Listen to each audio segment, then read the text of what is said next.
The National Abortion Federation has completed its annual report on basically the number of violent attacks and threats that abortion providers have dealt in a given year. In this case, they're looking at 2022. And unfortunately, what they've noticed is a pretty significant uptick in violence toward abortion providers, specifically in states that still have reproductive rights in place, that still allow for abortion. So here's what they found. If you take a look at this graph, it'll give you a sense, a comparison between 2021, that's the light blue, and 2022, that's the dark blue. And as you can see in every category that's noted on this graph, the number of these violent acts or violent threats has increased in 2022, and that includes arson, that includes invasion of abortion providers or abortion clinics. Even bioterrorism threats has increased from 0 last year to 4 this year. You have death threats and threats of harm, went from 182 last year to 218 this year. Far more burglaries, there were 13 last year. I'm sorry, 13 in 2021, I should say, and 43 in 2022. Same with stalking, you see an uptick there. There was only 28 in 2021, and now there was 92 in 2022. So you can see that trend. And what the report also notes is that since abortion providers shut down in various states that have effectively banned abortion, the anti-abortion activists have gotten far more active in states that still have legalized abortion. And so we'll get into some of those numbers in just a minute. But Cenk, it is incredible to me, right? Because this kind of violence doesn't even seem to register in the national consciousness these days. Exactly right. Look, it's a form of terrorism. They're trying to intimidate people. There's hundreds of cases of stalkings of these poor women at their most vulnerable state when they're making a super tough and personal decision. And these people come in and terrorize them.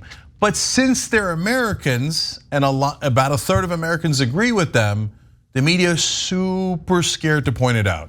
They just point it out and here's there, okay, it happened, but do they talk about it as a thing we should be concerned about, a phenomenon? No, we're gonna hurt people's feelings, okay? Now look, one of the things that I can't stand is the double standard. So they're allowed to do that kind of violence and it's considered perfectly normal. Like, oh yeah, there's every once in a while there's a bombing of an abortion clinic. Oh yeah, every once in a while they murder a doctor who performs abortions. Imagine if the left did that to them. If we went into churches that consider themselves pro-life, every once in a while we kill them. We bomb their churches, etc.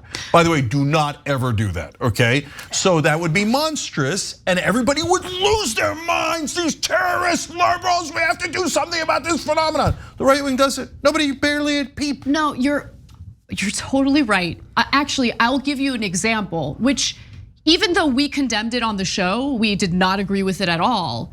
It certainly did not rise to the level of bomb threats and stalking, right? We covered that story at San Francisco State University where an athlete was giving us a talk to basically discuss how she disagrees with Leah Thomas's participation in NCAA athletics, right?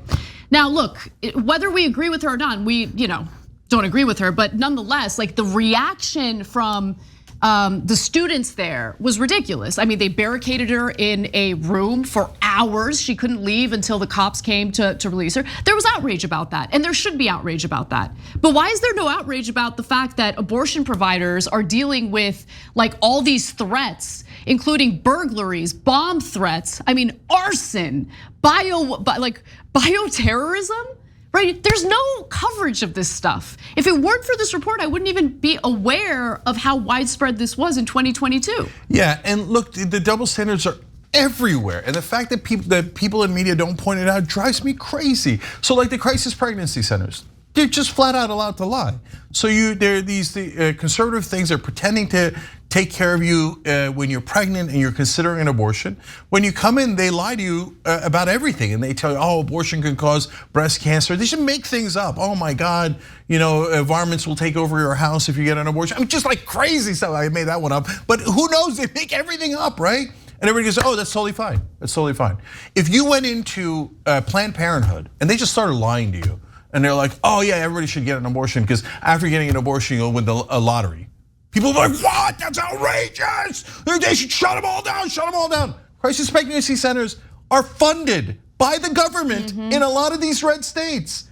We, the taxpayers, pay for them to lie to women in their most vulnerable position, and somehow that's normal. I don't find it normal. I find it outrageous. So let's talk about what's happening in states like California, for instance, where reproductive rights remain intact.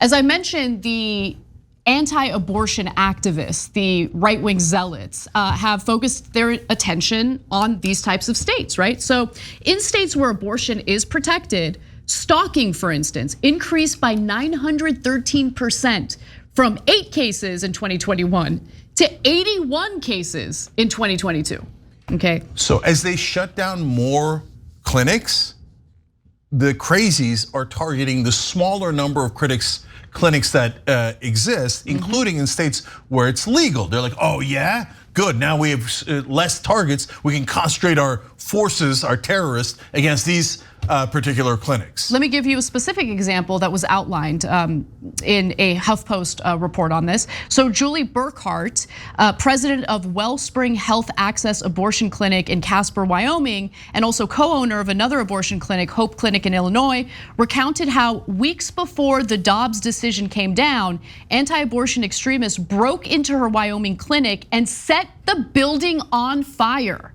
She and her team were set to open the new clinic in just a few weeks, but the fire destroyed everything, forcing them to renovate for another 11 months before they could finally open and see patients.